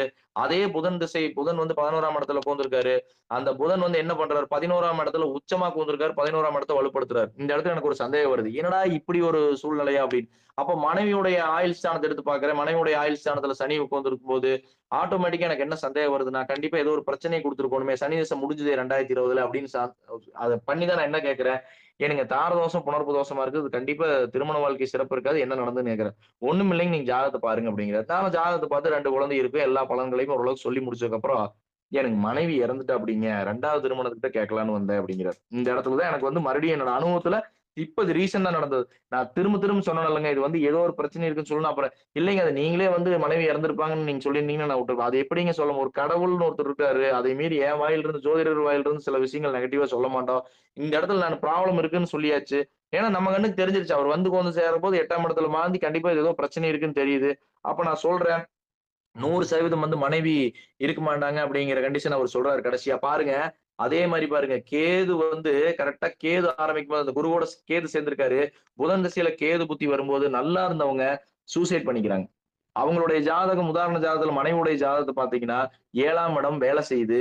சாரி 8ஆம் இடம் வேலை செய்யுது. 6, 8, 12ம் தொடர்பு பெறுது. கண்டிப்பா இந்த தாரதோஷம் இங்க இவருக்கும் அது தொடர்பு பெறுது. 2 பேத்துடைய வாழ்க்கையும் போயிருது. இப்ப இந்த 2 குழந்தைகளும் பாத்தீங்கன்னா, இந்த சின்ன 2வது பையனுக்கு கரெக்ட்டா பையன் பொறந்து 9 மாசத்துல அம்மா இறந்துடுறாங்க. 2023க்குள்ள அந்த கேது புத்தி முடியறதுக்குள்ள அம்மா இறக்குறாங்க. சூசைட் பண்ணி இறக்குறாங்க. சோ இதுதான் வந்து இந்த உதாரண ஜாதகம் அப்படின்னு சொல்றது. இப்ப இந்த இடத்துல இவங்க பார்த்த ஜோசியர் எல்லாமே இதுவரையிலும் என் வாழ்க்கையில இந்த பையன் பொறந்தது பேர் வச்சு குடுத்தது அவருங்க.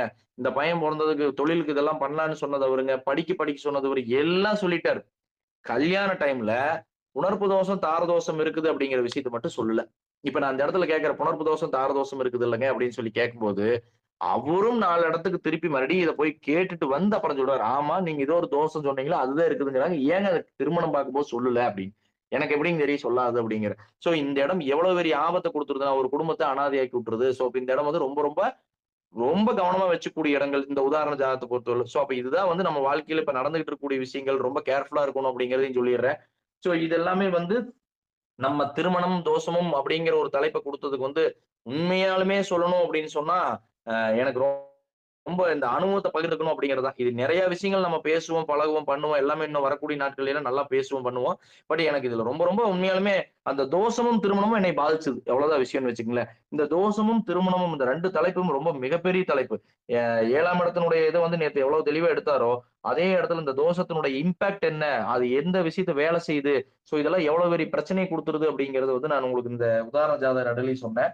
இதிலிருந்து நான் உங்களுக்கு சொல்லிக்க வேண்டிய விஷயங்கள் என்னன்னா, நாம இத வந்து கவனமா பார்த்துக்கூடிய விஷயங்களும் இதுல இருக்குது அப்படின்னு சொல்றதுதான். இதுக்கு முன்னாடி இந்த லவ் மேரேஜ் முடிச்சாச்சு. லவ் மேரேஜ்ங்கிறது வந்து யாருக்கெல்லாம் வந்து நான் சொன்ன மாரி இந்த புதன், சுக்கிரன் இணைவு, குரு சுக்கிரன் சாரம் வாங்கியிருந்தாலோ, புதன் சுக்கிரன் சாரம் வாங்கி சாரி புதன் சுக்கிரன் குரு சாரம் வாங்கியிருந்தாலோ, இது எல்லாமே வந்து திருமணம் வந்து லவ் பண்ணி தான் மேரேஜ் பண்ணுவாங்கங்கிற ஒரு விஷயத்த நீங்க எடுத்து வச்சுக்கங்க.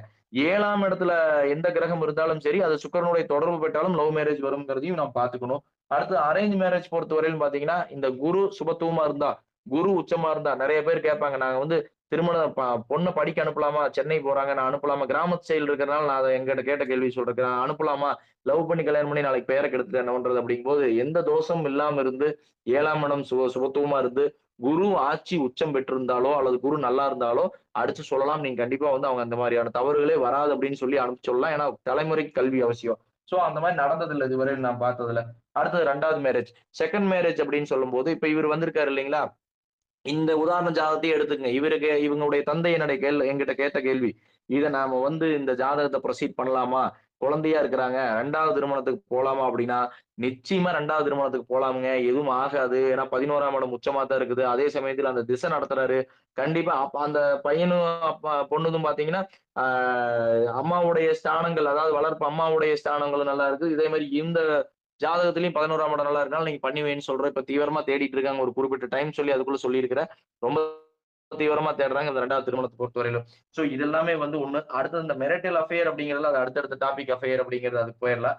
நெக்ஸ்ட் வந்து இதில நான் உங்களுக்கு சொல்ல வேண்டியது எல்லாமே இதனுடைய சாராம்சங்கள் இதுதான்னு வச்சுக்கங்களேன். தோஷம் அப்படிங்கிறத நம்ம கண்டிப்பா மைன்யூட்டா ரொம்ப ஃபைன் பண்ணல அப்படின்னு சொன்னா, திருமண லைஃப்ல வந்து நெறைய பேர் ஸ்ட்ரகிள் ஆவாங்க. அதனுடைய கர்மா வந்து நம்மளுக்கும் அது இருக்கு, பங்கு இருக்குது அப்படிங்கிறத மனசுல வச்சுக்கிட்டு 100% அந்த நாம வந்து இந்த தோஷத்த வந்து நம்ம எடுத்துக்கிட்டே ஆகணும். செவ்வாய் தோஷம் மிக அழகா வந்து நம்ம புத்தகத்துல சொல்லியிருப்பாங்கன்னு நெனைக்கிறேன். ஆக்சுவலா நான் வந்து அந்த நம்ம ஐயாவுடைய புத்தகம் போட்டிருந்தாரு. திருமண பொருத்தம் அப்படின்னு சொல்லி ஒரு புத்தகம் போட்டிருப்பாரு. அந்த புத்தகத்த பார்த்தீங்கன்னா, அந்த செவ்வாய் தோஷம் நெறைய இது இது வந்து நான் லாஸ்ட்டா சொல்றேனுங்க உங்களுக்கு இந்த முடிச்சிடுறேன் இதோட. செவ்வாய் தோஷத்த பொறுத்தவரையிலும் விதிவிலக்கு அப்படின்னு சொல்லி குடுத்திருந்தாங்க பார்த்தீங்களா? இந்த விதிவிலக்க சேலஞ்ச் பண்ணி சொல்லியிருக்கிறேன் என்னுடைய அனுபவத்துல. எல்லாத்துக்கிட்டயுமே வந்து இத படிச்சதுல, நீங்க போய் தயவு செய்து எந்த ஜோசியர் சொன்னாலும் அவங்ககிட்ட போய் இதுக்கு உண்டான விளக்கத்த கேட்டு வாங்கன்னு, அத நான் எழுதி குடுத்துட்டு இருக்கிறேன். ஆட்சி உச்சம் பெற்ற செவ்வாய்க்கு தோஷம் இல்ல. குருவினுடைய தொடர்பு பெற்ற செவ்வாய்க்கு தோஷம் இல்ல. கடக சிம்ம லக்னத்துல இருந்து செவ்வாய் எங்கிருந்தான் தோஷம் இல்லைங்கிறது. அடுத்தது செவ்வாய் வந்து 2, 4, 7, 8, 12 இருந்தாலும் சந்திரன் அல்லது புதனோட சேர்ந்திருந்தா தோஷம் இல்ல. செவ்வாய் நட்பு வீட்டுல இருந்தா தோஷம் இல்ல. இது அத்தன விவரங்களும் அந்த புத்தகத்துல இருக்குது. வாங்கி பயன்பெற்றுக்கலாம்.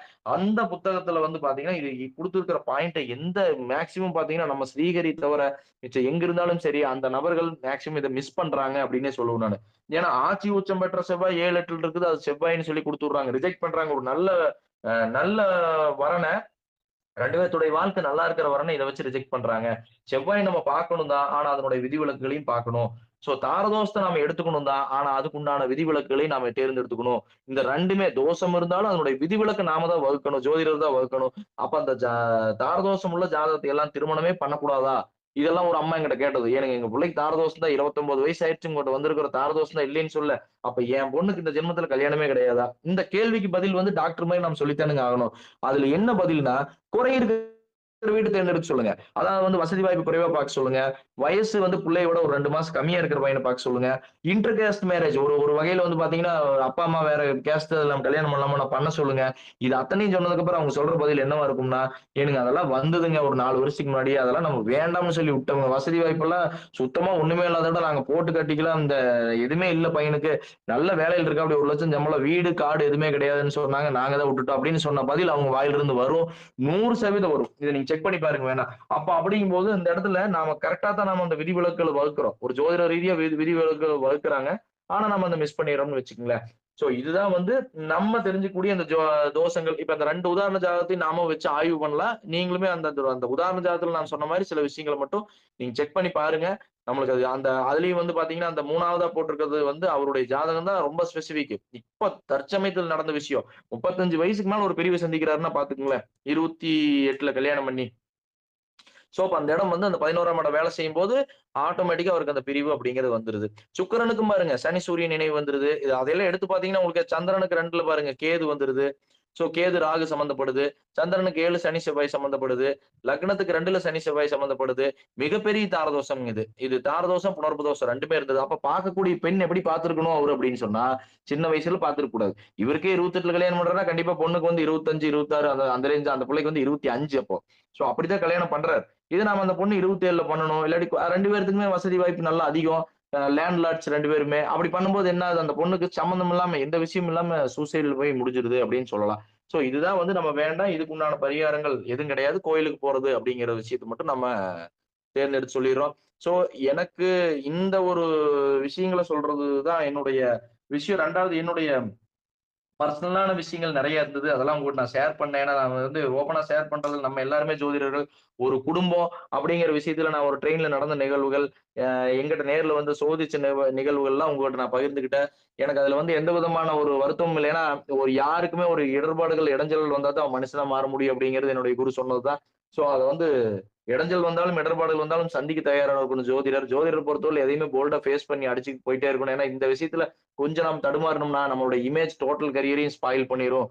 மெயினா வந்து இந்த திருமணம் டாபிக் ஒண்ணு தான் வந்து மனுஷனுடைய வாழ்க்கையில நான் சொன்ன மாரி முன்னாடி ஃபர்ஸ்ட் சொன்ன மாரி அத்தன இடத்தையும் ஃபுல்ஃபில் பண்ணுது.